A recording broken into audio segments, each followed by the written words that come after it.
Bonjour à tous. Pour ceux qui nous rejoignent pour ce deuxième webinaire organisé par le Comité régional du tourisme Occitanie. On vous remercie donc de nous suivre, comme ça a été le cas hier, assez nombreux d'ailleurs pour notre premier webinaire avec les têtes chercheuses organisé avec les universités de la région. Pour ce deuxième webinaire, on a souhaité partager avec vous le plan de relance qui a été adopté par le conseil d'administration du CRT le 23 avril dernier et qui vous sera présenté donc par Jean Pinard, le directeur général du comité régional du tourisme Occitanie. Je me présente juste quand même, Christophe Marie, directeur du pôle partenariat et performance collective. Et donc, on est ravis de vous accueillir. Jean fera une petite présentation de 20-25 minutes et ensuite on laissera la place aux questions-réponses, sachant que vous avez en bas à droite une petite case avec Q et R, donc questions et réponses, qu'on traitera une fois que Jean aura terminé son intervention. Voilà, donc je vais laisser la parole à Jean immédiatement et puis en vous souhaitant un bon web séminaire en attendant. Jean, à toi la parole. Bon, écoutez, bonjour à tous les confinés ES, EES et ES. J'espère que tout le monde va bien. Alors, je ne sais pas quel est le public. Au départ, c'était plutôt pour les offices, mais c'est pour tous ceux qui se sont inscrits. Donc, vous êtes tous les bienvenus. Je me suis réfugié dans ma cuisine parce que mes enfants sont prioritaires sur l'usage de la box. Donc, je suis en 4G. J'espère que ça marchera.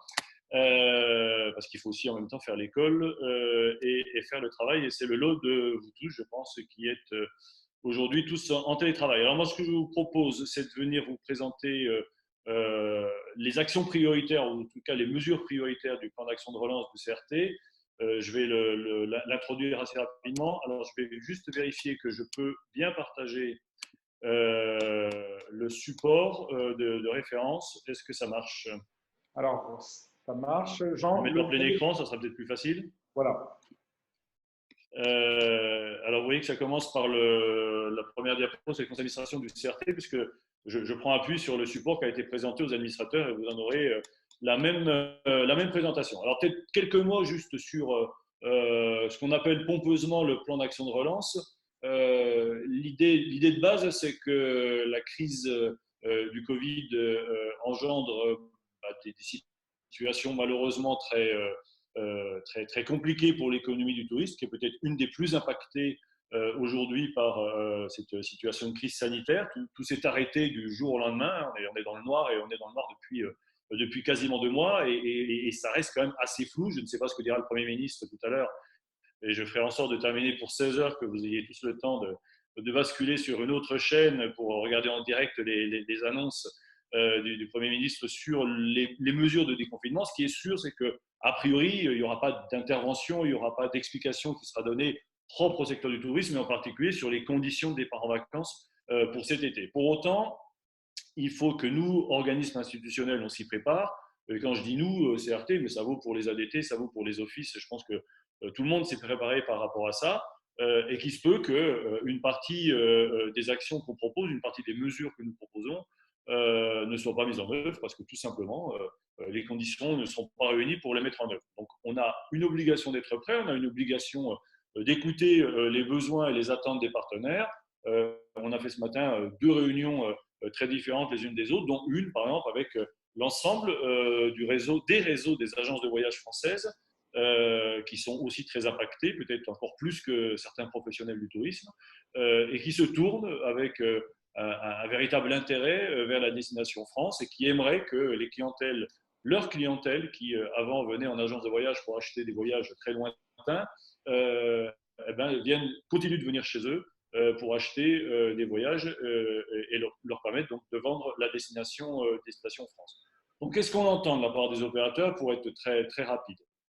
Au-delà du manque de lisibilité qui est, je pense, celui de l'ensemble des acteurs, mais qui est de la responsabilité de personne. Je crois que là-dessus, il faut être très clair. C'est une crise sanitaire, donc il n'y a pas de responsable sur une situation de crise sanitaire. Et il y a des mesures à prendre parce que c'est des mesures sanitaires qui doivent prévaloir aujourd'hui sur l'économie. Donc, au-delà de ce manque de lisibilité, On a des opérateurs qui nous disent que leur situation d'entreprise est vraiment très très difficile et que s'il n'y a pas d'été, l'entreprise passera de vie à trépas. Donc, on a une estimation où entre 25 et 30% des entreprises d'Occitanie pourraient, qui sont dans le secteur du tourisme, des loisirs et de la restauration, pourraient être en situation de dépôt de bilan en fin d'été s'il n'y a pas eu une saison estivale à minima.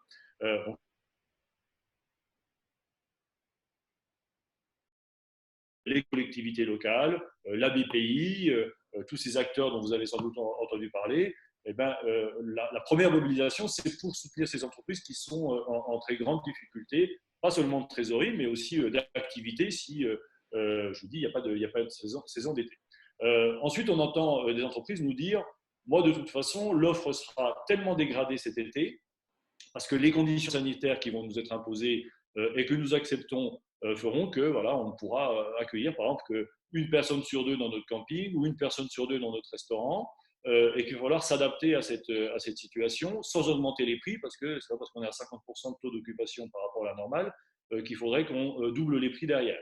Vous avez certainement entendu ce que disait le patron de Ryanair qui lui dit moi si on impose un siège sur deux dans les avions, il est hors de question que je les fasse voler.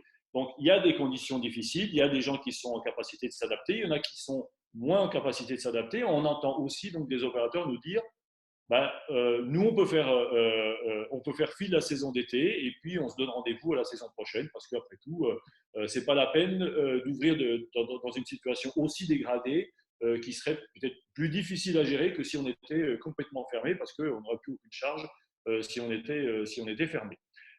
Donc ça, il faut aussi l'entendre. Et puis, je veux dire, le troisième message qui ressort, et je vais y venir tout à l'heure dans la présentation des mesures, et ça a changé par rapport à ce qui était dit au début, parce qu'au début, quand on a fait la note de conjoncture et l'enquête de conjoncture, on avait des gens qui nous disaient, bon voilà, nous on attend surtout de la part des collectivités et des institutions, et des organismes comme les nôtres, des organismes institutionnels du tourisme, une grande solidarité à nos côtés et on attend beaucoup de communication pour que, voilà, quand les choses reviennent à la normale, l'Occitanie soit une destination à laquelle on pense spontanément pour venir passer ses vacances cet été. Sauf qu'il n'y a pas de conditions à la normale cet été. Là-dessus, il faut, je crois qu'on soit tous au clair par rapport à ça. Il y aura une situation dégradée, il faut l'accepter. Si elle est dégradée, allez, à 50% de ce que nous avons connu l'an dernier en termes de fréquentation estivale, moi, je pense que ça serait déjà très, très bien comme situation. Ça veut dire qu'on aurait 2 fois moins de touristes. Et face à cette situation, il y a eu un espèce de revirement de position d'opérateurs qui nous disent « Ouais, mais là où vous demandez beaucoup de communication, aujourd'hui, c'est plus ce qu'on vous demande. On vous demande d'être d'abord solidaire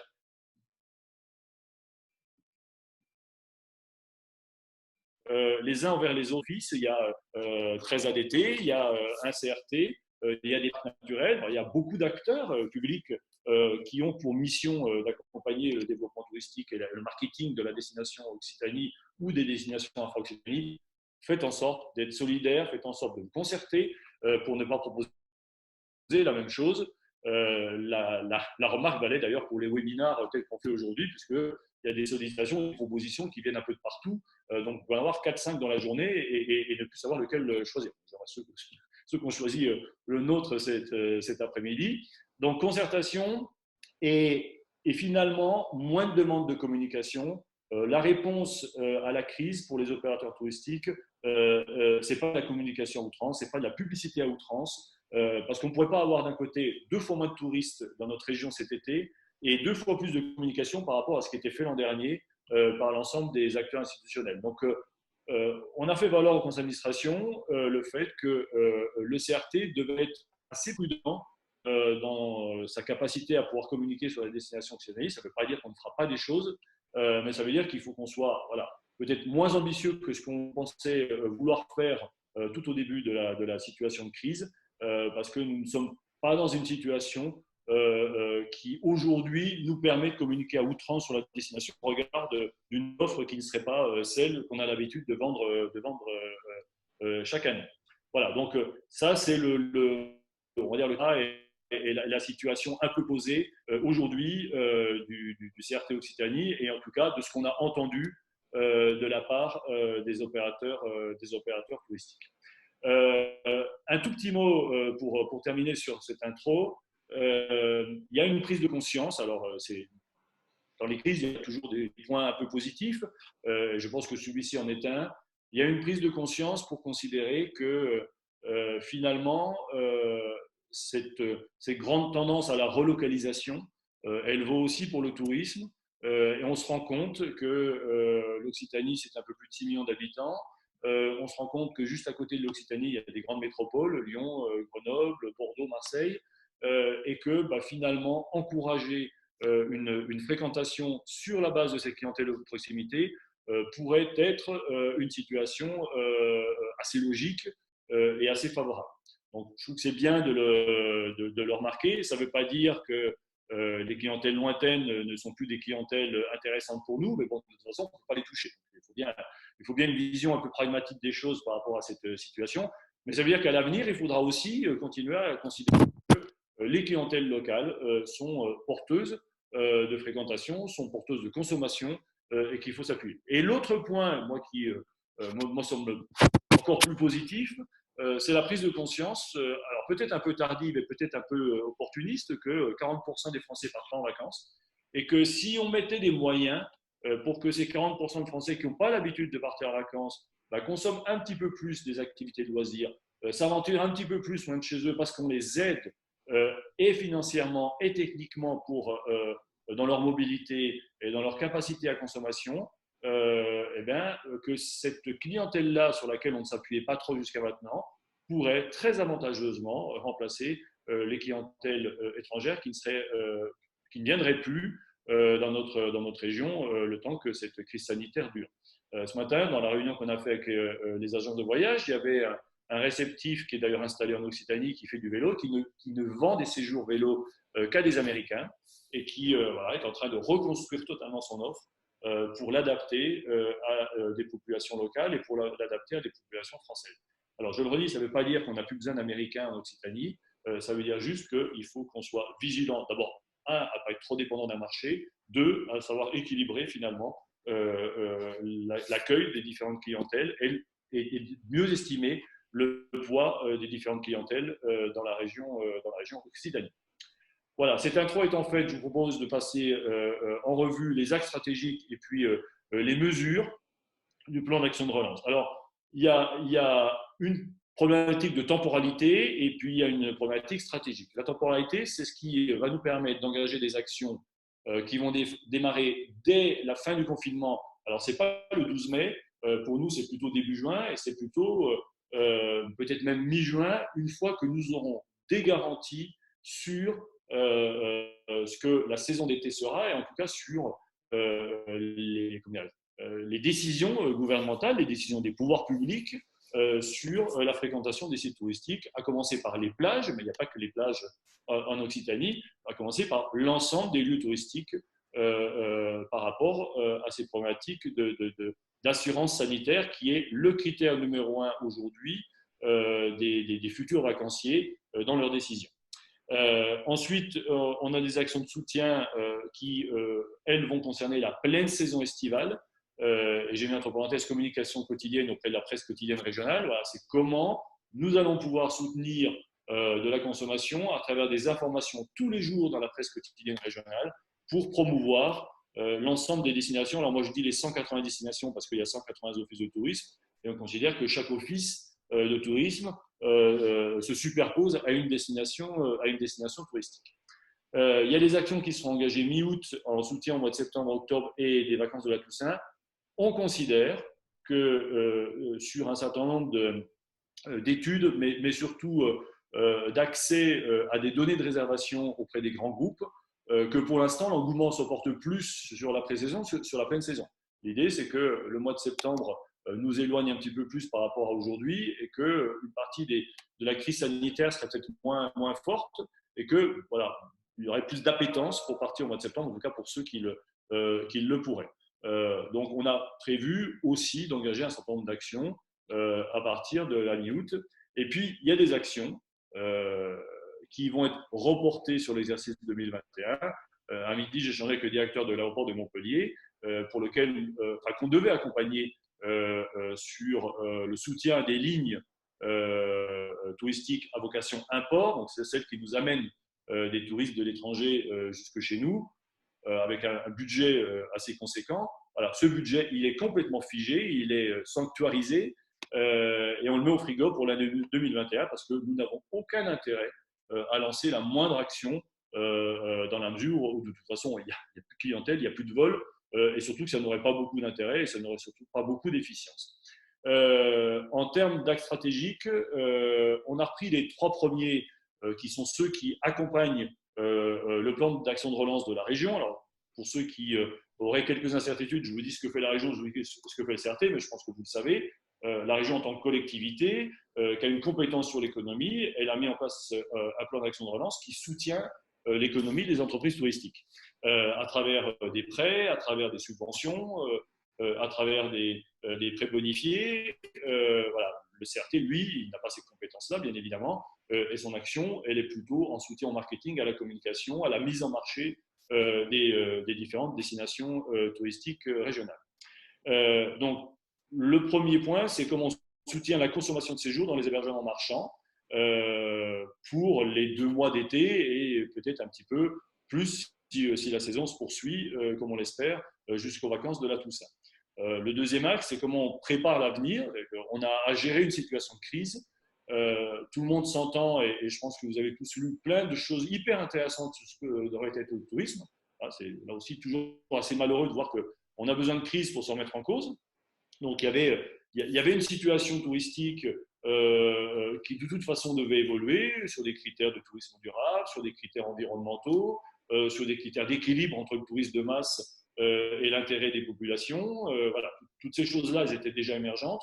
Elles sont plus prégnantes aujourd'hui parce que la crise arrive et puis parce que on a peut-être un petit peu de temps pour préparer un peu mieux l'avenir parce que voilà, on était toujours charrette et toujours en pleine course, et qu'aujourd'hui, ce temps-là, cette vacance, pour reprendre un terme touristique, qui est celle d'un certain nombre d'acteurs du tourisme aujourd'hui, peut être mis au profit pour préparer un tourisme. Alors, je ne sais pas si c'est plus équilibré, plus respectueux. En tout cas, voilà, un tourisme nouveau pour la destination Occitanie. Il y a être présent sur les territoires stratégiques. Tous les territoires d'Occitanie ne vivent pas la crise de la même manière.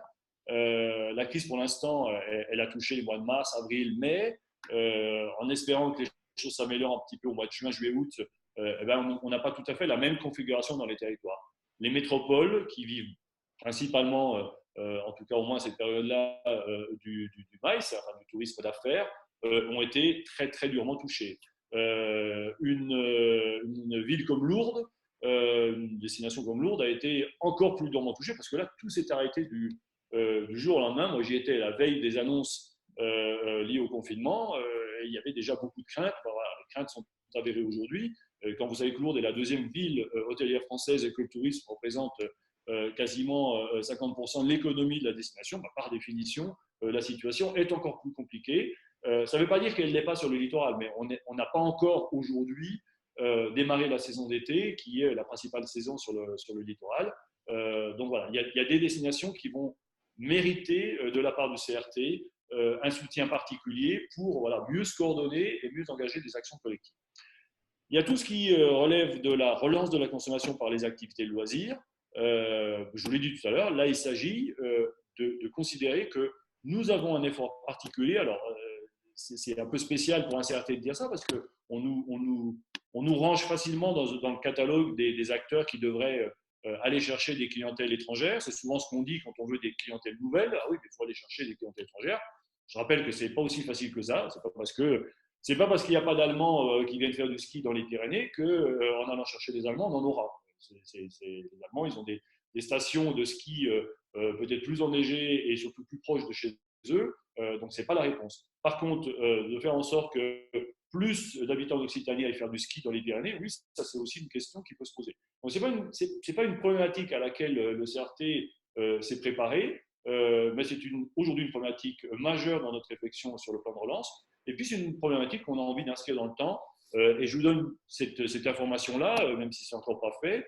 La présidente de région souhaite que le CRT fasse évoluer, alors c'est du détail, on est d'accord, mais fasse évoluer son nom pour s'appeler CRTL. Le L faisait référence au loisir. Après tout, on travaille, nous, dans la mise en œuvre d'un SRDTL, Schéma régional de développement du tourisme et des loisirs. Donc, il ne serait pas anormal que le CRT soit aussi un acteur qui s'occupe de la coordination des activités et loisirs à l'échelle de la région, en lien avec les offices et les ADT. Et puis, le dernier point, c'est tout ce qui va permettre d'accompagner la mise en marché des entreprises. Alors, c'est principalement au quatrième trimestre, même si je vous présenterai quelques actions qui sont démarrées, et je vous en ai parlé tout à l'heure à propos des agences de voyage. Donc, c'est toutes les actions B2B, celles qu'on engagerait pour préparer 2021, parce que voilà, ça se prépare des fois 1 an à l'avance, des fois 6 mois à l'avance. Donc, on aura besoin de mettre en place ces actions-là. Dans les décisions prioritaires qui ont été prises, en préalable de ce que je vais vous présenter dans les mesures, je les passe vite, l'annulation de toutes les actions sur les marchés étrangers. On a tout arrêté, et on a tout arrêté au moins jusqu'à la fin de l'année. Alors, on prendra peut-être quelques actions en novembre-décembre pour préparer 2021 si on considère que les conditions sont réunies, mais pour l'instant, on a tout arrêté. Il y avait une campagne autour des grands sites d'Occitanie qui était prévue dans les cinémas sur l'ensemble de la région parisienne. C'est arrêté aussi parce que les cinémas, de toute façon, aujourd'hui sont fermés et que quand même ils rouvriraient, il y a peu de chances qu'il y ait beaucoup de monde qui se précipite aujourd'hui dans les cinémas. Il n'y aura pas de campagne nationale de la part de CRT Occitanie, sauf si elle était pilotée par Atout France, mais ça ne semble pas le cas. Atout France avait dit, voilà, on fait une grande campagne pour présenter l'ensemble des destinations régionales françaises. On y serait venu, on a même sollicité cette campagne, mais elle ne se fera pas. Donc, nous n'aurons pas de campagne nationale, mais on maintient nos parrainages d'émissions TV, en particulier sur l'émission des Racines et des Ailes. On annule tous les cofinancements des entreprises pour les actions que nous menons en 2020, principalement les actions dans les clubs. On annule la tournée des villes et villages fleuris. On remplace l'opération qui s'appelait 40 week-ends, 40 grands sites par l'opération dont je vous ai parlé tout à l'heure, qui a pour objet de promouvoir toutes les destinations d'Occitanie dans la PQR. Si vous avez une idée de nom par rapport à cette opération, on est preneur et on souhaite associer l'ensemble des offices de tourisme à ce dispositif. On repousse la conférence permanente qui devait avoir lieu au mois de juin pour la coupler aux journées partenariales du CRT et en faire une seule et même manifestation qui aura lieu au mi-octobre. Là aussi, pour info, on cherche un lieu qui sera en capacité d'accueillir cette manifestation en Occitanie. Nous affectons des budgets dédiés pour des enquêtes et des études dans l'idée d'accompagner des besoins de filière. On vient de le faire sur le thermalisme, on vient de le faire sur le tourisme jeune. C'est des choses qu'on peut relancer pour d'autres filières, voire même sur d'autres territoires qui voudraient profiter de cette situation pour mieux appréhender les besoins et les attentes de leur clientèle. La mise en place d'un pôle loisir, je vais revenir tout à l'heure, c'est une équipe dédiée aujourd'hui au sein du CRT pour accompagner ce plan d'action de relance. Et puis la création dès cet automne, à la demande de la présidente de région, d'un pôle d'ingénierie territoriale et d'innovation au sein du CRT, en lien avec les services de la région, en lien avec l'Open Lab de Nîmes, en lien avec l'agence ad hoc, voilà, pour être encore plus fort dans notre capacité de réflexion autour de l'ingénierie touristique. Voilà. En résumé, les mesures que je vous présente, elles s'organisent et se structurent de 5 priorités. Pas trop de com. Voilà, c'est la réponse institutionnelle à cette situation de crise, je le répète, elle ne peut pas se limiter à la communication et à la publicité. Une priorité à la consommation des activités de loisirs. Je vous rappelle que, comme je le précisais tout à l'heure, mais 40% globalement de notre économie touristique, c'est une consommation d'habitants. Alors, on met dedans la restauration, bien évidemment. Dès que vous retournerez manger au restaurant, votre consommation est intégrée dans ces 40%.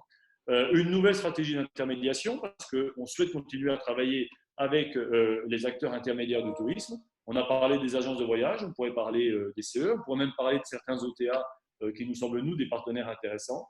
Un accompagnement sur mesure pour les destinations les plus en difficulté que j'ai cité tout à l'heure. Et puis, un dernier point moi, qui me semble très important pour les acteurs institutionnels que nous sommes, qui sommes aujourd'hui peut-être et certainement moins concernés par des mesures d'accompagnement de salariés en difficulté que serait du chômage partiel ou d'autres mesures de ce type-là. Il y a un vrai travail engagé auprès des salariés des entreprises touristiques. Il ne faut pas qu'on les laisse tomber, il faut qu'on garde le lien, il faut qu'on montre qu'on est à leur service. Et si par malheur la situation se dégrade et que un certain nombre d'entre eux perdent leur travail, il va falloir être très fort pour imaginer des actions, comme on le fait d'ailleurs en ce moment, hein, d'échange, d'interface avec eux, de formation, pour que ce temps de chômage, ce temps où il n'y a plus de travail parce que malheureusement il n'y a plus d'activité, parce qu'on ne peut pas avoir d'activité, soit le plus court possible pour rebondir le mieux possible en 2021 et donc être en capacité de former ces acteurs-là aux nouvelles tendances, aux nouvelles problématiques de l'économie touristique. Alors, pourquoi ça n'avance pas? Hop, alors, je vous présente maintenant, je ne sais pas combien de temps il me reste, les principales mesures du plan de relance à travers les axes qu'on a précisés tout à l'heure. Je vais aller assez vite, puis comme ça permettra de répondre aux questions.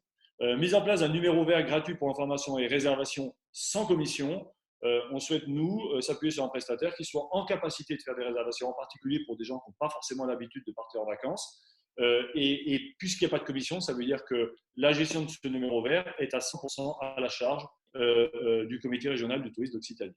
Nous souhaitons mettre en place une plateforme de crowdfunding qui permette d'aller poser des nuitées d'hôtel ou des repas dans les restaurants, de les faire acheter tout de suite et de les faire consommer plus tard. C'est le principe des principes des plateformes de crowdfunding type Ulule ou KissKissBankBank que vous devez connaître. Là, on voudrait s'appuyer sur celle de La Dépêche parce que c'est un acteur local. On voudrait déployer des box de courts séjours et de week-ends en Occitanie ou de loisirs et puis les mettre en vente très rapidement, en particulier en ligne, et puis d'avoir des dotations. On a prévu 30 000 € pour booster les ventes à travers des jeux concours derrière. Une campagne de communication qui, elle, serait limitée aux métropoles de proximité, Lyon, Grenoble, Clermont-Ferrand, Limoges, Marseille, Bordeaux, pour ne citer que ces 5-là, qui ou est engagé au mois de juin, si les conditions se réunissent, ou est reporté ou 15 août, ou n'aura pas lieu du tout.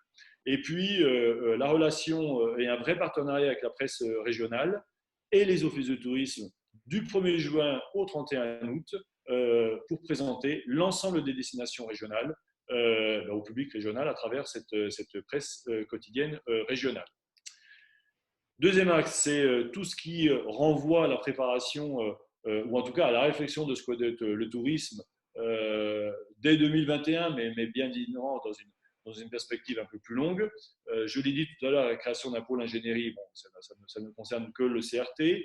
L'organisation de la conférence permanente et des journées partenariales du CRT, donc le reporte, je l'ai pris tout à l'heure. La création d'un vrai cluster prospectif tourisme en lien avec l'Open de Libre, les universités, la région, le fonds d'investissement touristique, les CCI, tous les acteurs qui sont en capacité de participer à cette réflexion collective. Et le CRT serait prêt à embaucher deux thésards, deux chercheurs dans des dispositifs qu'on appelle les bourses CIFRE qui permettent de payer, d'avoir des aides pour accompagner ces travaux de recherche au sein d'une entreprise. Je l'ai dit tout à l'heure et je l'ai mis en gras volontairement, un programme de formation spécifique pour accompagner les acteurs les plus touchés par la crise. Voilà, l'idée, c'est de ne pas laisser tomber les salariés dans les différentes réunions qu'on fait aux côtés de la région, qu'on fait aux côtés de l'État, qu'on fait aux côtés du préfet. Les responsables de filière font état des situations, mais ce sont aussi des chefs d'entreprise. Et croyez-moi, ils sont sincères quand ils disent que ce qui leur fait plus mal, ça serait de séparer de personnel qu'ils ont mis des années à former, mais qu'ils ne pourraient pas garder parce que la charge fixe est trop lourde au regard du fait qu'il n'y a plus d'activité touristique. Donc, notre rôle et notre mission, c'est aussi d'être aux côtés de ces prestataires-là et aux côtés des salariés pour les accompagner. Je l'ai dit tout à l'heure, la réalisation d'enquêtes et d'études au bénéfice de toutes les filières du tourisme en Occitanie. On a cité le thermalisme tout à l'heure parce qu'on vient de le faire, mais ça peut être vrai pour un territoire qui dit voilà, moi j'ai vraiment une configuration très très problématique parce que je suis lourde, parce que je suis le canal du Midi, parce que je suis je sais pas quoi. Et voilà, le CRT pourrait accompagner cette réflexion à travers une enquête, une étude voilà, qui permettrait de mieux connaître les clientèles, par exemple. L'axe 3, qui est d'être présent sur les territoires stratégiques. Alors, les montants qui sont mis à côté sont les montants réservés par le CRT pour accompagner des destinations qui ont des problématiques très spécifiques. Je le précise, il ne s'agit pas pour le CRT d'être maître d'ouvrage de tous ces plans-là. Quand on met 100 000 € dédiés à Lourdes et en soutien au tourisme religieux, ça peut être 100 000 euros de cofinancement aux côtés de l'Office du tourisme, aux côtés de l'aéroport, aux côtés de HPTE, voire d'autres acteurs présents sur le territoire qui, eux, seraient maîtres d'ouvrage et qui, avec nous, auront validé un plan d'action pour lequel on sera partenaire sur ce montant-là. Même réflexion pour le tourisme d'affaires sur Montpellier et Toulouse, même réflexion pour le littoral en anticipation d'une situation d'été très, très dégradée qui va nous obliger à préparer une autre saison très rapidement ou alors de prolonger celle-ci. Un plan dédié aux grandes itinérances, beaucoup d'opérateurs de gîtes de groupe par exemple, ou de villages vacances sur nos grandes itinérances, on en a beaucoup. On pense au chemin de Saint-Jacques, à Stevenson, mais il n'y a pas que ceux-là, aux Eurovéloroutes, au canal du Midi aussi par rapport à ça. Voilà, comment on fait pour accompagner. Et puis un petit rappel d'un travail qui est engagé et qui se prolonge et il doit aboutir cet automne sur la mise en place d'un programme tourisme durable qui viendra soutenir un programme plus ambitieux porté par la région qui s'appelle le Green New Deal porté par la présidente des régions sur la transition écologique de la destination et des territoires de l'Occitanie. L'axe 4, c'est la création d'un pass de loisirs. Alors, c'est tout ce qui est relatif à la relance de la consommation des activités de loisirs, par les activités de loisirs, pardon. La création d'un pass loisirs. Alors, on travaille aujourd'hui sur une commande de la région pour négocier des tarifs, en particulier pour les jeunes, auprès d'un grand nombre d'entreprises engagées dans les loisirs culturels, sportifs, récréatifs, et de faire en sorte que ce pass devienne un porte-monnaie électronique qui pourrait être monétisé par des acteurs qui ont envie de soutenir cette consommation et ont envie de soutenir des ayants droit au regard ou de critères sociaux si c'est la CAF, ou d'autres critères si c'est un comité d'entreprise qui dit voilà, moi j'ai envie de monétiser ce pass pour que mes ayants droit du comité d'entreprise consomment mieux la destination Occitanie en soutien des actions proposées par le CRT. La région travaille, elle, de son côté, sur la mise en place d'un pass transport. Alors, on essaiera de coupler les deux en même temps à travers un produit que pour l'instant on appelle pass oxygène, mais je ne sais pas si on le gardera. Le OC s'écrivant O2C au départ, comme tous les préfixes de notre région. Création d'un pass transport, l'idée étant de donner de la mobilité, en particulier aux plus jeunes, et leur faire découvrir cette grande région. Il y a un gros travail au sein du pôle marketing qui a été initié qui concerne la mobilisation des comités d'entreprise et des agences de voyage, qui étaient des acteurs avec lesquels on avait déjà l'habitude de travailler, mais avec lesquels on a envie de renforcer nos relations et nos partenariats. Les CE, parce qu'une partie de leur production n'est plus valable, parce que c'était tout ce qui concernait les séjours à l'étranger. Donc, comment on peut les accompagner pour que leur production soit mieux dédiée à l'Occitanie, puisqu'ils vont devoir reconstruire leur production.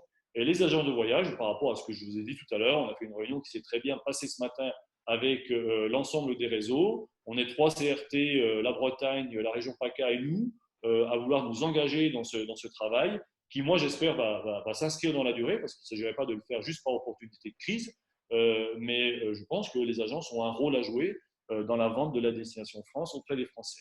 L'édition d'un magazine qui serait dédié aux propriétaires de résidences secondaires, alors on n'aura pas le temps de le faire pour le printemps, bien évidemment, on leur porte pour la saison d'automne, l'idée étant de promouvoir la destination Occitanie et de donner des idées de séjour à des propriétaires de résidences secondaires.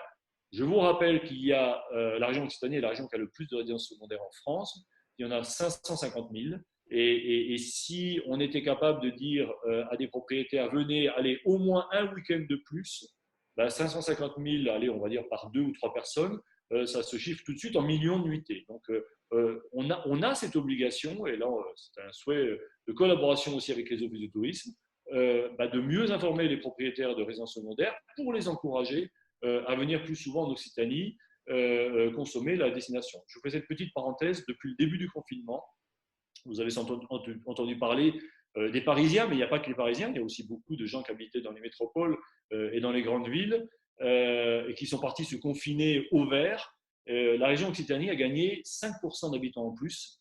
Ça fait quand même 350 000 habitants qui sont principalement des propriétaires de résidences secondaires qui sont venus se confiner au vert plutôt que de rester dans leur appartement. Donc, si ça a marché pendant le confinement, ça pourrait se prolonger le reste du temps. On travaille sur l'édition de cartes touristiques dédiées aux activités de pleine nature, là aussi pour encourager les habitants à mieux connaître leur destination. Donc, c'est des best-of, des 50 meilleures randonnées pédestres, des 50 meilleurs circuits VTT, des 50 meilleurs circuits cyclo, des 50 meilleurs spots de canoë et spots d'escalade. Je crois que je n'oublie rien. Il y en aura une pour l'hiver à travers les activités nordiques.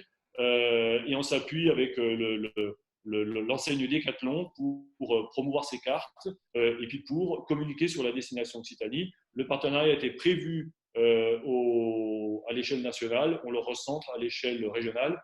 On est bien d'accord à condition que là aussi, cette ancienne ait le droit d'ouvrir ses magasins dès lundi prochain. Création d'un site internet dédié aux activités de loisirs, ça renvoie à notre volonté de mieux travailler ce segment-là de notre économie touristique, mais c'est plus un projet qui est renvoyé à 2021. Et puis je termine par l'axe 5 qui concerne l'ensemble des opérations B2B. Chaque année, le CRT organise un certain nombre de salons. Il y a une opération qui s'appelle Destination Occitanie, qui est réservée au réseau des agences de voyage qui a eu lieu l'an dernier à Toulouse. Cette année, puisqu'on alterne, nous avons un gros salon B2B qui s'appelle Destination Incentive, qui j'espère pourra se tenir, qui est prévu à Montpellier, qui va concerner plutôt toutes les opérations d'incentive, donc c'est toutes les agences événementielles que nous avons invitées. On aimerait avoir la même chose autour de la filière pleine nature et de l'itinérance, un salon professionnel aussi sur les jeunes scolaires, plutôt à destination des enseignants, et puis voir de quelle manière on peut organiser des rendez-vous professionnels autour du thermisme et du bien-être, qui est une des filières qui va peut-être souffrir le plus au regard des conditions sanitaires qui sont déjà très, très difficiles dans les centres thermaux, mais qui vont devenir encore plus pour cause de Covid. On aimerait que ces salons B2B soient accompagnés de journées professionnelles. Journées professionnelles, c'est des journées d'échange. Pour ceux qui étaient à Millau, par exemple, début décembre, nous avons organisé 2 jours, enfin, journée, c'était sur 2 jours, autour des problématiques du développement des activités pleine nature. Voilà, on aimerait que si on fait un petit workshop sur la pleine nature, eh bien, on le couple à une journée professionnelle. Et puis enfin, un accompagnement des entreprises qui sont engagées dans nos filières. Je rappelle qu'il y a 8 clubs aujourd'hui organisés au sein du CRT et que le mode de financement, c'était 50-50. On le change au regard des conditions cette année. Il y a déjà beaucoup d'opérations qui sont engagées. Il nous reste du budget à engager en soutien des filières. On a une demande, par exemple, de la Fédération d'hôtellerie plein air qui, elle, s'est organisée pour faire une proposition d'action. Ils sont maîtres d'ouvrage, et bien, nous allons les accompagner parce qu'ils sont maîtres d'ouvrage.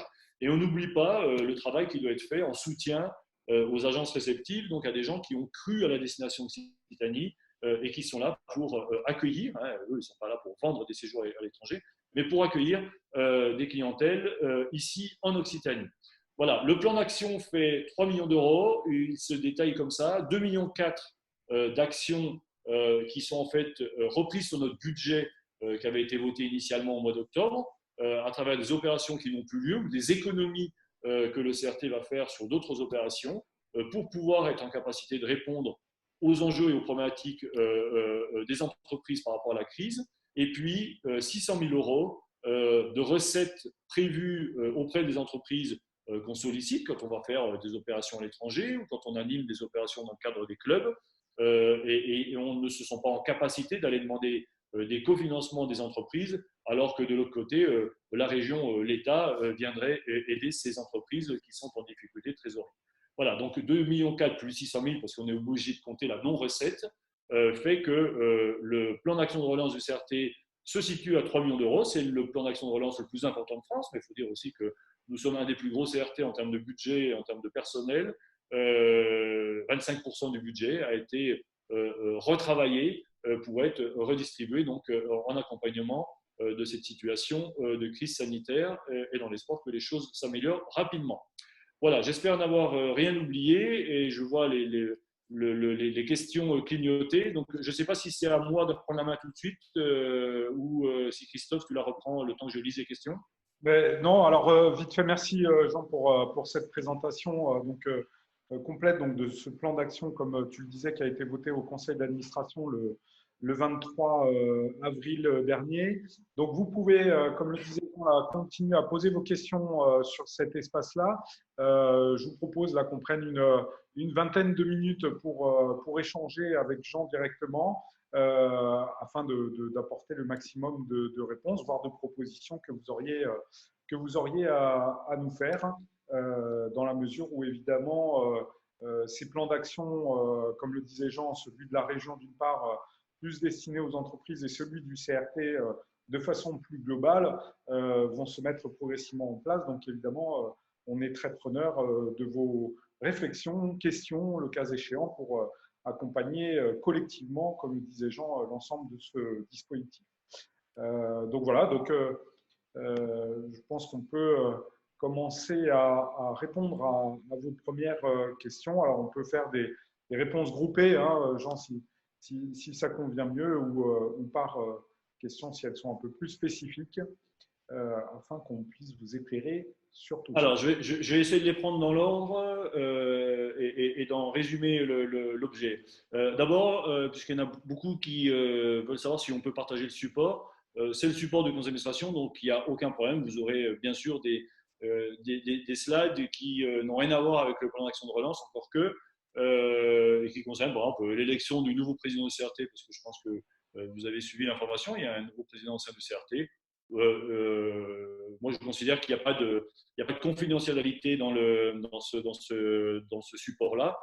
Donc, bien évidemment, alors je ne sais pas comment on fait pour le faire suivre, mais normalement, je pense qu'il est sur le site pro. S'il ne l'est pas, on le mettra tout de suite pour que tout le monde puisse l'avoir, ou alors vous envoyez un mail pour qu'on vous le fasse suivre derrière. Alors, je vais vite dans les questions et puis je les prends dans l'ordre de leur arrivée. Bonjour, afin d'attirer un nouveau tourisme, ne faut-il pas mettre en place une stratégie de communication forte tout de même? Moi, je reprends ce que j'ai dit tout à l'heure. Cette année, au prétexte de l'intérêt de travailler les clientèles de proximité, tout le monde, quand je dis tout le monde, beaucoup d'acteurs institutionnels ont souhaité gérer leur propre communication. Moi, j'ai eu beaucoup de directeurs de tourisme qui me disent, voilà, moi, mon agglomération, ma collectivité me donne un peu plus de moyens pour communiquer. Voilà. Et ce que j'ai dit tout à l'heure me semble aujourd'hui de plus en plus, comment dirais-je, réalisable. C'est-à-dire que 2 fois moins de touristes, 2 fois plus de com. Donc, le nouveau tourisme, ce n'est pas pour cet été. Personnellement, je ne le pense pas. S'il faut accompagner un nouveau positionnement, s'il faut accompagner une nouvelle stratégie à partir de 2021, oui, il faudra l'accompagner de communication. Mais je voudrais juste dire que la réponse par la com et la réponse par publicité, par les organismes institutionnels, c'est pour moi la réponse un peu facile. La com sans stratégie marketing en amont, ça ne sert à rien. Moi, je suis très, très, très dur par rapport à ça. Le marketing, ça anticipe l'action de communication. Donc voilà, nous, on a préféré bosser sur l'évolution de l'offre. L'offre, elle est dégradée. Donc on ne peut pas vendre on peut pas vendre l'Occitanie comme si de rien n'était. On ne peut pas faire la même communication qu'on faisait l'an dernier si on a seulement 50% de l'offre qui est ouverte l'année prochaine. Qu'est-ce qu'on dit à des gens qui avaient l'habitude de venir pour les festivals en Occitanie? Qu'est-ce qu'on fait pour les jeunes qui venaient sur la côte pensant bronzer la journée et passer en botte de nuit le soir alors que les bottes sont fermées? Qu'est-ce qu'on fait sur les paillotes qui sont fermées? Voilà. Donc, trop de com par rapport à une situation dégradée me semble, moi, quelque chose de trop hasardeux pour qu'on s'y risque, et on a été plutôt suivi par rapport à ça.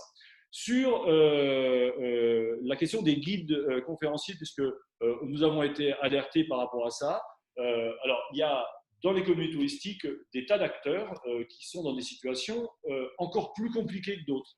Parce qu'effectivement, quand on a un hôtel, on peut le fermer puis dire on va le rouvrir derrière, même si ce n'est pas facile. Quand on est complètement dépendant de la fréquentation touristique, comme le sont les agents de voyage que je citais tout à l'heure, ou comme le sont les guides conférenciers, ben oui, là, c'est encore plus difficile.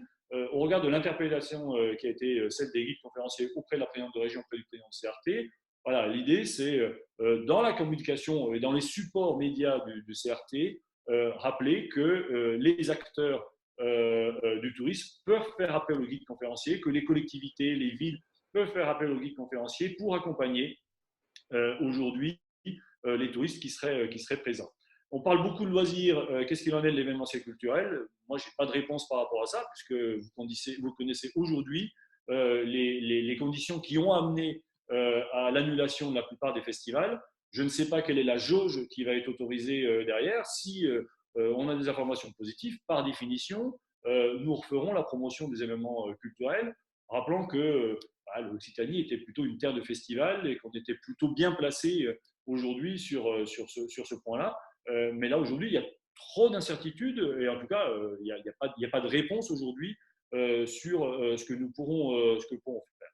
Sur ce qu'on souhaite faire cet été auprès de la PQR, alors c'est à la fois, la question c'est papier ou numérique, c'est les deux. Et c'est pas seulement la presse écrite, hein, ça peut être la presse télé et ça peut être la radio, voilà, et ça peut être d'autres supports de communication. Mais en tout cas, c'est de s'appuyer sur la presse locale pour faire connaître la destination. On est d'accord que tout le monde ne lit pas le journal le matin, et encore moins d'ailleurs aujourd'hui. Ceci dit, on est d'accord que les sites d'information n'ont jamais eu autant d'audience qu'en ce moment. Donc, je ne sais pas si ça va se prolonger cet été, mais en tout cas, nous, c'est de prendre appui là-dessus, mais ce n'est pas, comment dirais-je, exclusif. À la question qui est posée sur l'œnotourisme, qui est une filière qui s'organise aujourd'hui en club, ce qui avait été prévu, c'est d'accompagner les destinations qui sont labellisées Vignobles et Découvertes, de travailler une offre qui ne serait par définition pas la même que ce que nous avons dans d'autres régions qui ont mis en avant cette production, en tout cas cette filière. Ça reste une préoccupation du CRT au même titre que tous les autres clubs, sauf que voilà, on a démarré un peu plus tard sur cette filière et qu'il faudra qu'on soit peut-être encore plus réactif pour accompagner cette filière dès la crise passée. Donc là encore, on sait qu'on n'est pas seulement dans la communication. Moi, personnellement, malgré mon nom, je n'ai pas forcément de compétences sur le sujet de l'œnotourisme. Simplement, je dois dire que je suis assez stupéfait de la qualité de la production d'hébergement dans les vignobles et en particulier développée par les viticulteurs qui ont voulu s'engager, en tout cas développer une économie touristique à côté de l'activité de production viticole derrière. Donc je pense qu'on a une carte à jouer sur tous ces gîtes, tous ces châteaux, toutes ces folies, tous ces hébergements je trouve de très grande qualité qu'on ne retrouve pas, par exemple, dans le Médoc. On n'a pas tout à fait la même vision de ce qu'est l'œnotourisme sur ce type de destination. Alors, sur tout ce qui est lié à la production, que ce soit des box, que ce soit du pass loisir, que ce soit de l'offre qu'on est capable de proposer aux agences de voyage, au CE, bien évidemment, nous, on souhaite, on n'a pas démarré encore hein, sur un certain nombre de choses, bien évidemment, on souhaite s'appuyer sur les compétences et la connaissance du terrain des ADT et des offices de tourisme, considérant que vous êtes, vous, office de tourisme, au plus proche du terrain et que, au regard des besoins qui seraient les nôtres, vous seriez en capacité de répondre à nos sollicitations. Voilà. Si on fait une box aventure sportive, bien évidemment, on fera un cahier des charges et on l'enverra très très vite. Alors par contre, on est dans un temps de réactivité à la journée hein, quasiment hein, pour un certain nombre de choses. Et je voudrais juste faire un petit point par rapport à ça, par rapport aux équipes. On peut bosser pendant toute une journée sur un truc et le soir arrêter parce que ça devient caduc. C'est une situation de travail très compliquée, très difficile, où en plus on n'est pas physiquement présent.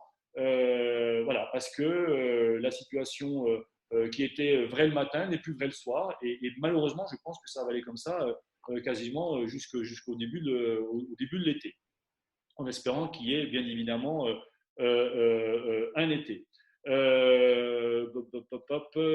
Pourquoi ne pas s'appuyer sur un réseau de pros d'activités de pleine nature bien évidemment, ce qui vaut pour les offices de tourisme vaut sur les pros qui sont engagés dans des filières. Je rappelle au sujet de la pleine nature qu'on souhaite monter un club. Donc les réseaux, dont le réseau Oxygène, puisque la question vient de Julie de ce réseau-là, que les réseaux qui sont déjà constitués seront nos partenaires prioritaires, comme le sont par exemple les vignobles, les territoires labellisés vignobles et découvertes pour la filière œnotouristique. On va s'appuyer sur les réseaux qui sont déjà organisés. Les questions qui sont posées par rapport à ce qu'on appelle nous les univers de consommation, campagne, montagne, littoral. Alors la montagne par exemple n'apparaît pas. Alors juste un point sur les Pyrénées, c'est qu'il y a une spécificité pyrénéenne, c'est qu'il y a un organisme qui s'occupe de la promotion, de la communication, du marketing des Pyrénées, qui était la confédération, qui se transforme en agence. Voilà, nous, on est partenaires de ces confédérations. Donc, s'il y a besoin d'avoir une action particulière sur la montagne, on sera plutôt partenaire, mais pas forcément maître d'ouvrage par rapport à ça. Par contre, ce que je peux dire juste, c'est qu'il semblerait quand même, d'après un certain nombre d'indicateurs, que la campagne et surtout la montagne seraient les destinations les plus privilégiées au regard du besoin de grand air et d'oxygène post-confinement. Le pass, dans l'idée, c'est qu'il donne effectivement un accès illimité au réseau dont la région sur lesquels la région a compétence. Alors, vous savez que c'est le réseau TER, et depuis la loi NOTRe, c'est le transport en bus qui était une compétence des départements, qui est une compétence aujourd'hui partagée avec la région, même si la région a cette compétence derrière. Sur toutes les questions de réassurance sanitaire, moi, je n'ai pas de réponse à donner par rapport à ça. Je vous donne juste l'orientation que j'ai donnée aux équipes au sein du CRT. Je ne souhaite absolument pas que le CRT s'engage dans une réflexion de labellisation sur des questions de réassurance sanitaire. Je ne prendrai jamais ce risque et je ne le ferai prendre à personne, et je vous encourage à ne pas le prendre. Ça ne veut pas dire qu'on ne peut pas donner de conseils, mais la question de l'assurance sanitaire, c'est une question qui est gérée par l'État. Si label il doit y avoir, c'est celui de l'État. Je ne sais pas si vous avez suivi ce que vient de faire le Portugal. C'est le ministère du Tourisme qui a émis aujourd'hui un label, que ne suivent pas d'ailleurs les opérateurs, mais comme tout label, il y a besoin de contrôle, il y a besoin de cahier des charges. Moi, je n'ai pas compétence au CRT pour parler de réassurance sanitaire. Donc, je suis très prudent par rapport à ça, et je suis prudent parce que imaginez qu'on ait pris parti sur des enjeux de réassurance sanitaire et que vous ayez un foyer qui se développe dans un camping parce qu'il suffit d'une personne pour qu'un foyer se développe. Je ne sais pas quelle serait la réponse et la responsabilité de nos structures derrière. Donc, moi, je suis très vigilant par rapport à ce point-là. Ça ne veut pas dire que nous n'avons pas à accompagner les opérateurs touristiques pour leur donner ou des conseils ou les informer sur ce qui existe. Et je reste là aussi très prudent sur les conseils. Je ne sais pas si vous avez vu l'intervention sur les réseaux sociaux de Pourcel, le restaurateur de Montpellier, voilà, qui fustige des gens qui n'ont jamais mis les pieds dans une cuisine et qui disent voilà comment aujourd'hui on doit nettoyer sa cuisine pour être aux normes ou en tout cas pour aller au-delà des normes qui étaient déjà celles très strictes dans les cuisines derrière. Donc voilà, c'est pas tout à fait un point sur lequel le CRT souhaite aller. Sur la question des réceptifs, je suis passé assez vite tout à l'heure. On a comme projet de les réunir très très rapidement et de voir comment on peut prendre appui sur eux et comment on peut organiser l'interface entre des réceptifs spécialisés ou pas, mais en tout cas réceptifs qui vendent la destination Occitanie, avec ou des réseaux d'agences de voyage ou des CE. Voilà, on a des gros CE qui ne sont pas forcément d'ailleurs implantés en Occitanie, qui cherchent des acteurs qui pourraient les aider à accueillir des touristes derrière. Donc on va vous réunir très, très rapidement. Sur les box, alors même question sur la production qui a été posée tout à l'heure. Voilà, on s'appuiera sur les offices. Si on peut avoir des box thématiques par rapport à une présence de labels de qualité, je pense par exemple à tout ce qui est lié aux plus beaux villages de France, parce que je crois qu'on a un tiers des plus beaux villages de France de l'Hexagone. Si on peut faire des box autour de labels et de critères de qualité, c'est des choses que nous pourrons faire. Je reprends mon souffle parce que je prends tout ce qui j'essaie de lire en même temps. Alors oui, il y a une question qui revient souvent sur rien sur les GSO. Alors je rappelle que on avait nous un budget dédié sur la communication des grands sites d'Occitanie.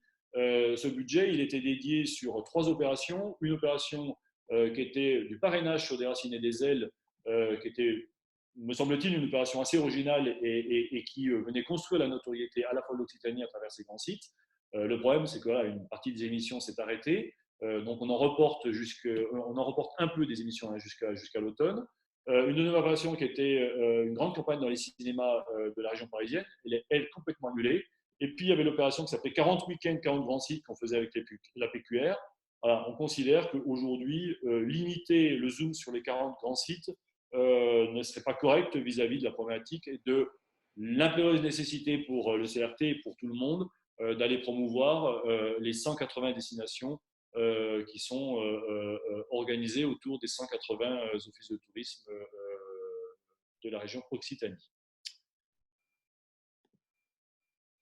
Voilà, je pense avoir lu quasiment toutes les questions. On me précise, pas très loin de chez moi, parce que vous savez que je suis confiné en Auvergne, que 45 villages, plus beaux villages de France, sont en région Occitanie. Je crois qu'il y en a 120, donc je ne dois pas être loin du tiers quand je dis ça, ce qui renvoie à la richesse de notre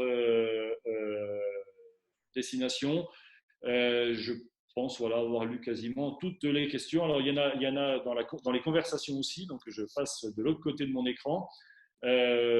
Christophe, si tu as le temps de meubler pendant que je lis Oui, les questions. alors, juste pour rebondir un peu par rapport à ce que disait Jean sur les différentes actions et par rapport aux filières, comme il l'évoquait, c'est-à-dire qu'à partir du deuxième semestre, on va travailler par rapport aux 5 grandes filières que vous connaissez pour ceux qui sont partenaires, c'est-à-dire l'activité de pleine nature, le no agri. Donc, tous ces sujets seront évidemment traités à la fois dans la dimension marketing telle que l'évoquait Jean, et donc à travers ces rencontres professionnelles. Donc, on vous retrouvera évidemment aussi à travers ces actions qui se dérouleront à partir du mois de septembre jusqu'au mois de décembre notamment, et y compris, puisque je vois qu'il y avait encore une question là-dessus sur la question du tourisme nature, tourisme durable, bien sûr aussi.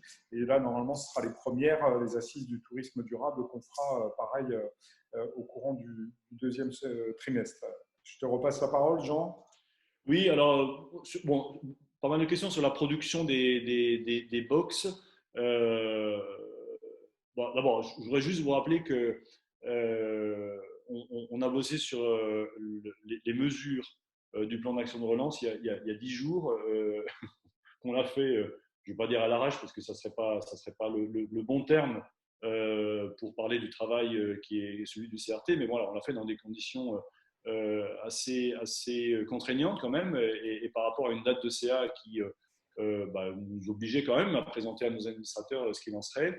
Ce que je voulais dire tout à l'heure, c'est qu'on vient de mettre en place une équipe dédiée au suivi de ces actions du plan de relance pour essayer de casser ce travail un peu en silo au sein du CRT et encourager la transversalité.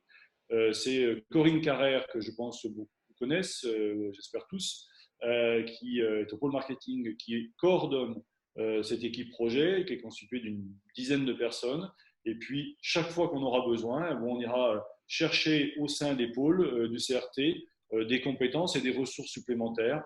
S'il faut 10 personnes pour appeler tous les CE de la place parce qu'il y a un gros travail à faire dans ce domaine-là, eh bien, on mettra 10 personnes. C'est-à-dire qu'il y a une vraie réactivité, que la difficulté, parce que j'ai vu passer tout à l'heure une question, par exemple, sur la presse.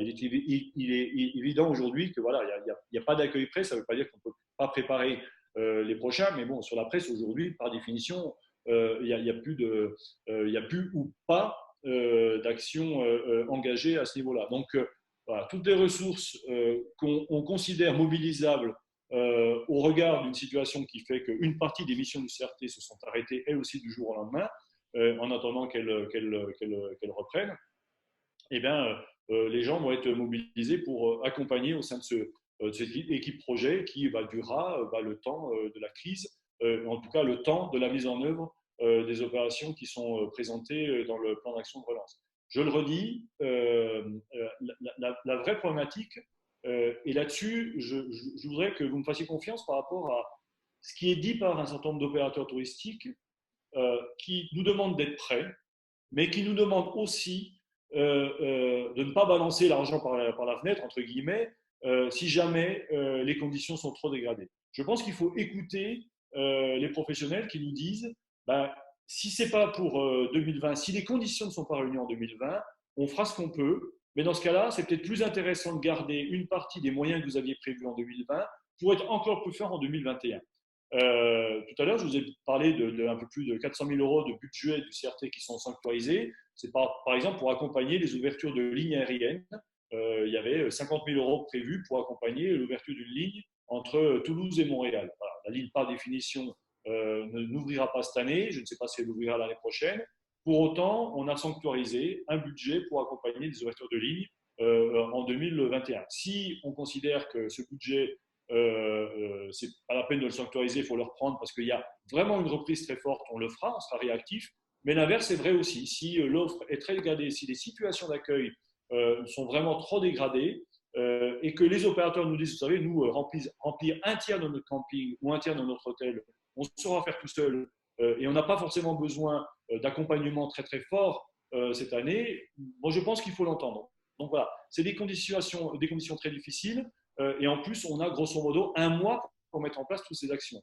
Autant vous dire qu'elles seront à mon avis pas toutes mises en place parce qu'on ne pourra pas le faire. Par contre, c'est vrai que les réseaux qui existent, qu'ils soient institutionnels, Office du tourisme ADT, ou qu'ils soient associatifs, comme le réseau Oxygène qui témoigne beaucoup là cet après-midi, eh ben, on en aura besoin. C'est peut-être aussi l'occasion de mieux faire connaissance, mais c'est aussi l'occasion de mieux structurer nos réflexions, en particulier nos réflexions on va dire, d'organisation de filières, de production, de mutualisation de réflexion commerciale, de réflexion de communication, de mutualisation aussi dans les actions stratégiques. Ben voilà, qu'on prenait peut-être pas le temps de faire parce qu'on reproduisait un peu d'une année à l'autre ce qu'on pensait être super utile. Voilà, aujourd'hui, peut-être que l'avantage de cette situation, c'est de nous remettre en question, voilà, mais dans un temps extrêmement court parce que voilà, si par contre le CRT n'était pas prêt, alors que les conditions sanitaires, alors que les conditions, on va dire, juridiques, légales d'accompagnement de l'ouverture des sites touristiques sont les plus favorables, ça serait dommage. Voilà. Donc, il faut trouver voilà, juste le bon équilibre. On est un peu tous des funambules en ce moment dans notre activité quotidienne. Mais bien évidemment, on va s'appuyer sur le plus grand nombre de partenaires présents parce que vous avez compris que même si le CRT dispose de beaucoup de ressources humaines, on ne pourra pas tout faire tout seul et qu'on aura besoin de ses partenaires et il faudra en définir très vite les conditions, les conditions de production pour qu'on soit le plus efficace ensemble. Alors, on me met, parce que je le vois, c'est la dernière qui est arrivée, attention au vide médiatique. Alors, je ne sais pas comment interpréter comment dirais-je, cette question autour de la communication. D'abord, je ne pense pas qu'il y ait un vide médiatique. Ensuite, je ne sais pas ce qu'on appelle média. Je rappelle qu'un site internet, c'est un média et qu'aujourd'hui, adapter notre communication aux médias qui sont en capacité de nous amener des messages personnalisés, moi, me semble, en tout cas, un ajustement, une évolution de la communication des acteurs institutionnels plus intéressante. Moi, le trop-plein médiatique, à l'inverse, qu'on a connu et qu'on connaît toujours dans les gares, dans les stations de métro, à la télé, moi, je vous dis objectivement, celui-ci ne m'intéresse pas beaucoup. Je vous donne cet exemple-là parce qu'il me semble assez intéressant pour illustrer mon propos. Les acteurs du thermalisme, très impactés, je le redis, nous disent il va falloir nous aider dans la communication. Il y a, je crois, 300 000 curistes qui viennent chaque année en France. Il y a 66 millions d'habitants. Je vous laisse faire la part de ratio. Il se trouve que les 300 000 curistes qui viennent, ils viennent sur des prescriptions médicales. Donc, communiquer tous azimuts pour parler du thermalisme en Occitanie à des gens qui, s'ils n'ont pas de prescription, ne peuvent pas venir, ça ne sert à rien. Et quand on fait l'enquête à laquelle 10 000 curistes ont répondu et qu'on leur dit comment vous réservez votre cure, comment vous avez eu information sur votre cure, en premier, c'est le bouche à oreille. Ce n'est pas étonnant, puisque c'est des gens qui ont a priori les mêmes difficultés, qui ont le même âge aussi, hein, pour beaucoup d'ailleurs, qui en parlent entre eux. En second, c'est la prestation de l'opérateur touristique, parce que les gens sont plutôt fidèles. Et quand on arrive ensuite aux campagnes de communication, et puis à un salon qui semble incontournable sur le thermalisme, qui s'appelle les Thermalies, qui a lieu chaque année au mois de janvier à Paris, on fait moins de 1%. Voilà. Et ben, je pense que la plupart des acteurs, pour ne pas dire tous les acteurs du thermalisme, ont compris qu'une campagne télé ne servait à rien. Et je vous rappelle ce que disait Ford en termes de marketing et de communication. Quand je dépense 100 $ en publicité, il y en a 80 qui ne servent à rien. Le problème, c'est que je ne sais pas lesquels c'est. C'est un peu la même chose aujourd'hui. Et moi, je crains plus le trop-plein médiatique que le vide médiatique. Et en tout cas, je n'ai aucune inquiétude sur le fait que l'Occitanie soit repérée et soit déjà repérée comme une destination, on va dire pas d'appoint, mais une destination prioritaire pour les clientèles touristiques nationales et en particulier d'ailleurs pour les clientèles touristiques nationales qui partaient à l'étranger. Je rappelle que 9 millions de Français prennent chaque année le chemin des vacances en dehors de l'Hexagone. Ces 9 millions de Français ne partiront pas, en tout cas s'ils suivent les conseils du Premier ministre, s'ils trouvent un avion, ils seront balèzes, mais a priori, ils ne partiront pas. Eh ben, peut-être que c'est auprès de ces 9 millions, d'où le travail qu'on fait sur les agences de voyage, que nous avons intérêt à communiquer. Et puis, je rappelle aussi que la frontière espagnole est fermée jusqu'au mois d'octobre. On peut considérer qu'une partie des Français, et pas la moindre, qui avaient l'habitude de partir plus au sud que Perpignan, ou que Palavas, ou que Argelès plutôt, considérons que les plages d'Occitanie et les plages des PO seront des lieux d'accueil tout à fait valables pour les vacances cet été.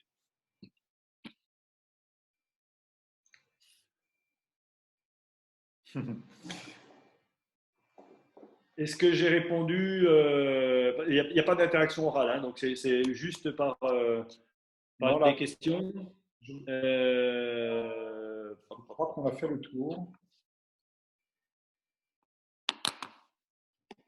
Alors, sur les guides conférenciers, moi, alors, il y a une association, parce que moi, je reconnais que dans les réunions que l'on peut faire dans les filières, vous n'êtes pas invité.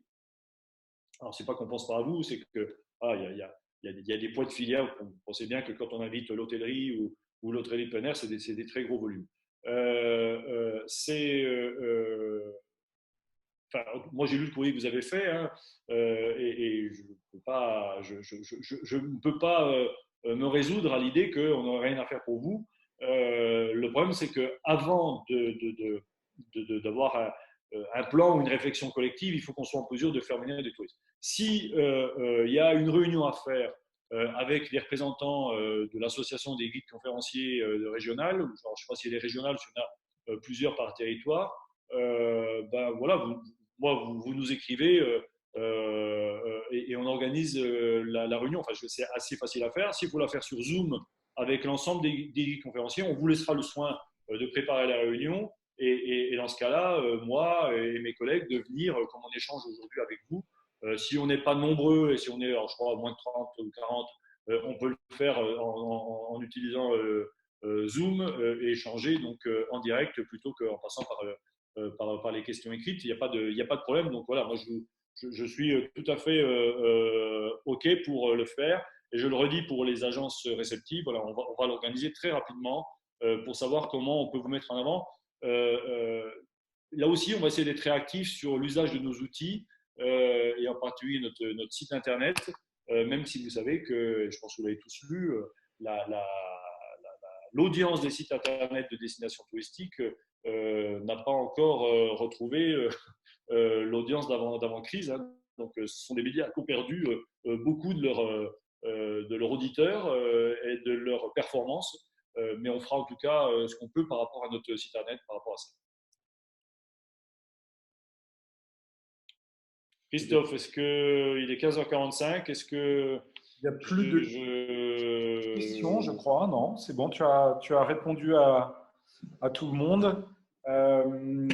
Donc, peut-être ce qu'on peut dire en 2 mots. D'abord, comme tu le disais, Jean, que les gens auront connaissance de toute façon de la présentation du conseil d'administration et du plan d'action, qu'évidemment, comme tu l'as rappelé, toutes les équipes sont à disposition, et notamment pour les bonnes idées, parce que, comme tu l'as rappelé, avec beaucoup d'humilité, là, on construit tous un peu ce tourisme au gré de cette crise, voire de ces changements structurels, comme tu l'as évoqué. Pour vous accompagner, nous, on continue, bien sûr, comme l'a dit Jean, sur le site du CRT, notamment le site pro. Donc là, vous retrouvez un certain nombre d'informations qui peuvent vous servir. Pour les acteurs, on a également donc, des formations et des ateliers en ligne pour les offices de tourisme et les webinaires ouverts de façon plus globale. Donc, on va couvrir jusqu'au mois de juin, soit pour engager des pistes, soit pour vous donner un certain nombre d'informations. Notamment, on rendra plusieurs enquêtes qui sont menées par le CRT dans ce cadre-là. Donc, tout ça, vous le retrouvez sur le site pro dans Se Former notamment. Des enquêtes sur le tourisme durable, sur le comportement des jeunes des 15-25 ans. Et puis, comme on le disait, donc les travaux avec les universités, donc c'est les webinaires tête chercheuse, donc là où on essaye un petit peu de se projeter sur l'après, sur le plus long, on va dire. Et donc voilà, et de pouvoir vous accompagner au mieux sur l'ensemble de ces éléments. Donc Jean, un dernier petit mot si tu veux conclure. Non, mais je souris parce qu'il y a quelqu'un qui a posé une question qui a mis spectateur anonyme. Donc, je trouve que cette notion de spectateur me fait juste sourire. Voilà, je pense que voilà, on est tous des acteurs aujourd'hui, voilà, dans le même bateau. Moi, je remercie bien sûr ceux qui étaient présents cet après-midi, ceux qui ont posé des questions. Voilà, la situation, elle est vraiment compliquée. Je ne vais pas dire on fait ce qu'on peut parce que c'est pas la formule la plus adaptée, mais en tout cas, on essaie de s'adapter à cette situation. On essaie de le faire voilà, en fonction de nos références, de notre culture, du travail qu'on a déjà fait chacun dans des métiers avant. Ce qui est sûr, et en tout cas, c'est ce qui ressort de l'ensemble des questions, c'est que plus que jamais, la notion de concertation, la notion de mutualisation, elle s'impose parce qu'on est nombreux, parce qu'on n'est pas forcément toujours très bien organisé, qu'on manque toujours de temps. Je, je vois la dernière remarque est faite par le réseau Oxygène qui dit ouais, on va essayer de faire mieux connaissance. Et voilà, c'est vrai que un CRT comme celui de l'Occitanie, avec 13 départements, avec un territoire aussi vaste, avec des univers de consommation aussi différents, je ne dis pas que ce n'est pas facile, parce que c'est finalement une super chance pour l'Occitanie, qui est souvent d'ailleurs citée comme une région qui va être en capacité de répondre peut-être le mieux aux appétences des clientèles françaises, parce qu'on a tout, mais aussi c'est aussi parce qu'on a tout que il faut tout organiser.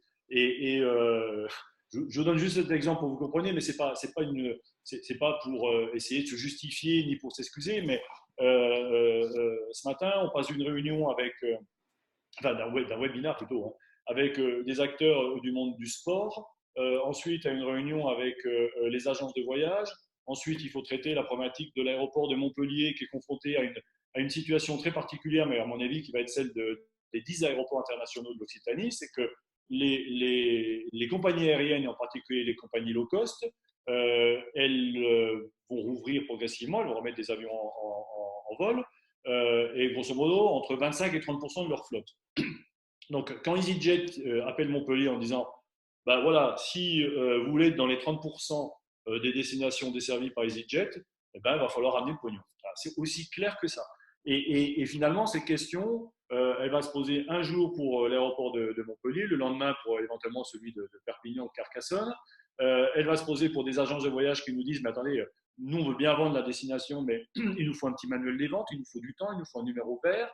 Il y a la demande de la collectivité qui s'inquiète et qui moi j'ai envie que le plus grand nombre d'habitants partent en vacances, et cette préoccupation, moi je dis légitime, d'une vision sociale. Moi j'insiste pour que ce temps de crise nous permette de retravailler l'utilité sociale du tourisme. Si on n'est que dans la réponse économique, si on n'a que pour seul objet de revenir à ce qu'on était avant, on va revenir, il faut le faire, ne serait-ce que pour les salariés, c'est évident. Mais si on le fait sans imaginer qu'il y aura d'autres crises demain qui seront d'autre nature, ça ne marche pas. Donc, poser le problème de dire, voilà, il faut sauver le tourisme parce que c'est 10% du PIB, parce que c'est 100 000 emplois, parce que c'est ci, parce que c'est ça, ça ne peut pas suffire. Ça peut être ça, mais ça ne peut pas suffire.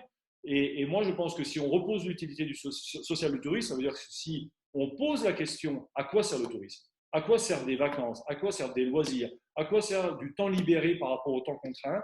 Je pense que si on est en capacité de répondre à ça, eh ben, on sera en capacité de donner une autre orientation à l'utilité économique du tourisme. L'agriculture, on ne la pose pas en termes d'utilité économique. On a besoin d'agriculteurs parce qu'il faut travailler la terre pour nourrir les hommes. C'est aussi simple que ça. Mais on pourrait considérer que le tourisme, c'est une activité nécessaire parce que si on n'a pas de vacances, on n'est pas bon au travail, on est fatigué, on est aigri, parce que si on ne se rencontre pas, eh ben on se fait la guerre. Enfin, des trucs un peu bateaux, peut-être même un peu simplistes, mais n'empêche que redéfinir l'utilité sociale du tourisme, et pour juste terminer par rapport au réseau Oxygène, dont je fais connaissance aujourd'hui enfin, je connaissais un peu, mais sur ces conférences, si on ne dit pas pourquoi c'est bien d'amener ses enfants, c'est bien d'amener des lycéens, des élèves, faire une descente de kayak, faire du ski de fond, faire une course de randonnée, si on ne leur explique pas que c'est bien parce qu'ils vont découvrir leur territoire, parce qu'ils vont comprendre la nature, parce qu'ils la protégeront mieux demain, ben je pense qu'on passe à côté une partie de de nos missions. Comme j'ai plus de voix, je vais arrêter. En tout cas, moi, je vous remercie tous. Sur le débat de l'utilité sociale, je pense que ça sera le sujet de nos rencontres professionnelles que nous organiserons au mois d'octobre. En tout cas, le sujet, la réflexion qui doit être la nôtre. Voilà. Quelle utilité sociale pour le tourisme, quel type de tourisme pour l'Occitanie et comment finalement, on va dire l'intérêt général, l'objet général du tourisme, voilà, améliore la performance de nos sociétés, améliore la qualité de vie dans nos territoires. C'est un sujet assez vaste qui, je pense, nous prendra pas mal de temps une fois qu'on aura essayé et j'espère réussi de faire en sorte que la saison d'été soit la plus performante possible pour nos opérateurs touristiques. C'est en tout cas tout le mal que je nous souhaite à tous. Et puis, je vous remercie. Portez-vous bien et à bientôt dans de nouveaux. Tu donnes peut-être les dates des prochains Ouais, sur les prochains webinaires, donc on en a deux la semaine prochaine. Vous pouvez retrouver, comme je vous disais, pour vous inscrire sur le site du CRT. On en a un donc le 13 mai sur le tourisme post-crise, quelques pistes de travail, suivi de l'enquête faite par le CRT donc sur le suivi de l'activité touristique le 14 mai. Donc ça, c'est les deux prochains et vous en avez deux par semaine. Donc, vous pouvez les retrouver encore une fois sur notre site et vous y inscrire directement pour y participer. Vous avez été nombreux aujourd'hui à nous suivre et peu de départ. Hier, c'était pareil. Donc, voilà. Merci beaucoup à tous. Merci, à bientôt. À bientôt.